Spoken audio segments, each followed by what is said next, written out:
Okay, everyone, thanks for coming out. So the point behind the professor's video lecture in the Central Andino Plaza is that urban terrorism and attacks are difficult to stop and identify the perpetrators. So that's very, very important since there's both guerrilla and urban types of guerrilla movements in national security policy. So you're dealing with different groups. Now, I want to make something clear. It doesn't always mean that that's bad. The United States of America, was to a certain degree a guerrilla movement, right? So it's very, very important to understand, though, these are difficult to stop and identify the perpetrators. Why? Well, as I mentioned, when you look at who's doing this, they just blend into the population. So you don't even know who they are. So one minute they're a student studying at the local university, and the second they're all of a sudden, boom, knocking out electricity plants, etc. So it's very difficult to understand. In my political violence course, I have the students watch Salvador. It's a great movie that shows the development of these guerrilleros, these insurgents that just about overtook the country in the 1980s until they went into a deal with the FMLN, that was the guerrilla group. So very interesting here. All right, let's go down. In the lecture on the videos on Estonia and Cuba, the videos, and then obviously I talk about it in the lecture, the main idea behind the move taken by Estonia and Cuba was that this is balancing. It's an interesting phenomena because balancing is extremely important for national security. I mean, that's exactly what the Ukraine is trying to do now, trying to use NATO to balance the expansion of the Soviet Union. That's exactly what Cuba did.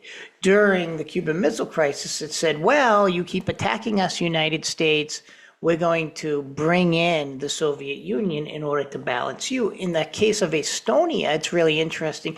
They brought in NATO to kind of halt the expansion of the former Soviet Union, basically Russia here. So it's very important that the balance of power as a theory is one way to create peace in national security policy.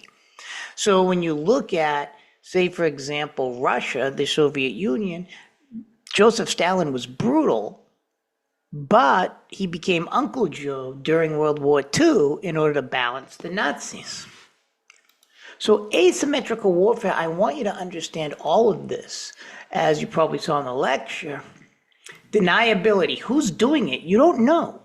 It's one of the things that you really don't know in asymmetrical warfare who your enemy is. You saw this in Vietnam. Invisibility, easily blending in with the local population.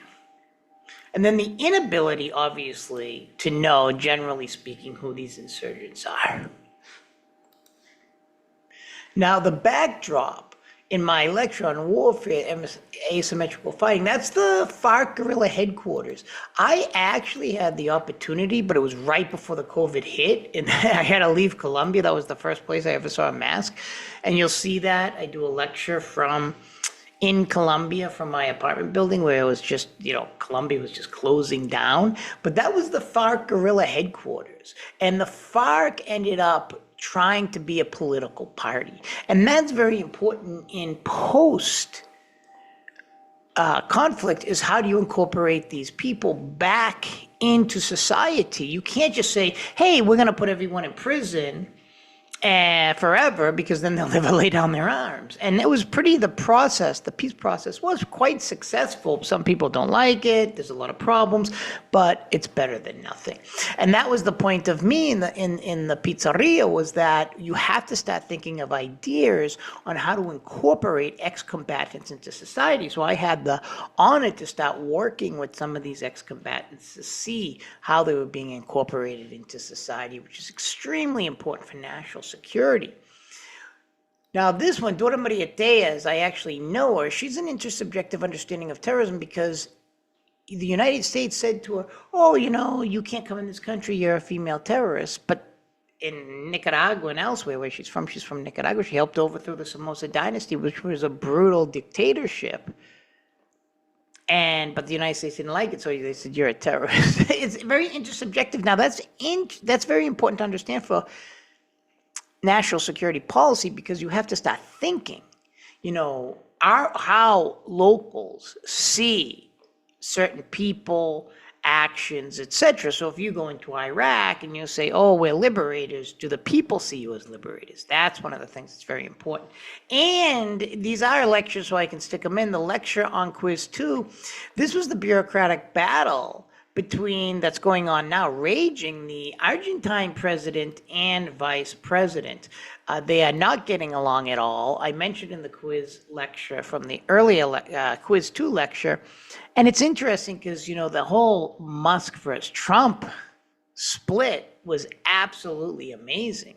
And you see this in these bureaucratic battles, and then there becomes a fight for specific policies. So in the case of bureaucratic battles, this is Graham Allison, where he came to the conclusion that the Cuban Missile Crisis wasn't necessarily a rational actor policy, meaning the state takes a number of policies, weighs the pro and cons of each policy. What it is these bureaucratic battles, and whoever wins the bureaucratic battle and has the president's ear will intrinsically then be the one deciding what national security policy. That's why it's very important to start looking who are the presidents of not just the United States, but any country, who is essentially, or who are, because there's probably many, are the main bureaucrats that they're heeding to.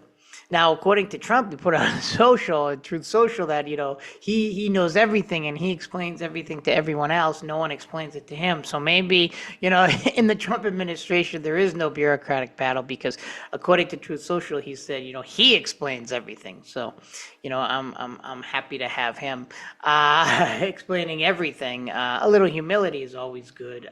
I don't know a lot, so I love learning from the students, so you can explain different things to me, because I love when students speak to me and explain to me. But according to Donald Trump, he explains everything to everyone. That's what he wrote on Truth Social. So, hey, everyone, thanks a lot for listening. And if you have anything to say, I'll be happy to see you in the Zoom. Take care. Oh, but the Zoom will probably be before this is actually released. Take care.